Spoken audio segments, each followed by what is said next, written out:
Dividen jadi salah satu yang diburu investor saham. Emiten yang rajin bagi-bagi dividen biasanya sudah jadi daftar pembelian di list investor. Musim bagi dividen pun belum usai.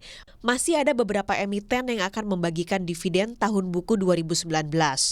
Buat investor yang berburu dividen sebelum tenggat kum dividen, analis sarankan agar investor tidak tergesa-gesa dan lebih jeli.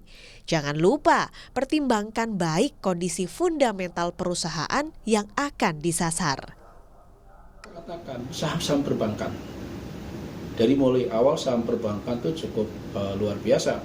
Ya, kemudian kalau mau main yang ke high return di perusahaan-perusahaan tambang, ya salah satunya adalah batu bara.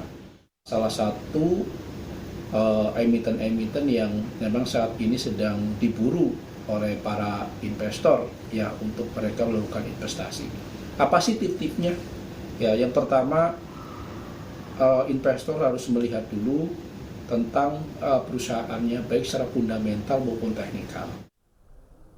Kepala Riset Praus Capital, Alfred Nainggolan, juga menambahkan agar investor tak melupakan histori dari rasio dividen tiap emiten dan konsistensi laba perusahaan tersebut.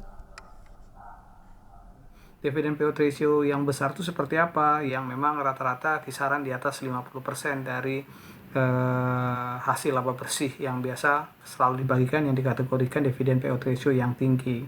Yang kedua adalah yang perlu dicermati adalah konsistensi dalam hal labanya, perolehan labanya. Akan semakin bagus jika labanya juga mengalami pertumbuhan atau minimal relatif labanya defensif ya, artinya dia bisa mempertahankan jumlah besaran laba tersebut sehingga besaran dividen juga bisa dipertahankan. Bursa Efek Indonesia juga sedang mengevaluasi anggota indeks High Dividend 20. 20 emiten yang bertengger di indeks ini adalah perusahaan yang membagikan dividen tunai dalam 3 tahun terakhir. Kinerja 20 saham ini sejak awal tahun memang tak terlalu baik, namun investor masih tetap bisa menjadikannya sebagai referensi. Kita lihat datanya beberapa. Kinerja saham retail Unilever dalam 6 bulan terakhir terbilang fluktuatif. Sempat menyentuh level terendah di bulan Maret.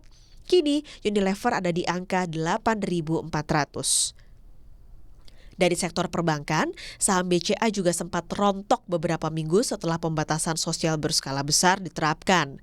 BBCA kini ada di level 31.200, belum menyentuh kembali level 6 bulan lalu di angka 32.200. Sementara saham Astra perlahan mulai membaik dibanding saat bulan Maret. Astra Internasional kini ada di angka 5.150. Selama sepekan ke depan, tercatat ada sekitar 10 emiten yang siap guyur dividen. Meskipun kinerja sahamnya sedang turun, saham anggota indeks High Dividend 20 terbilang tetap menarik. Tim Liputan, Kompas TV.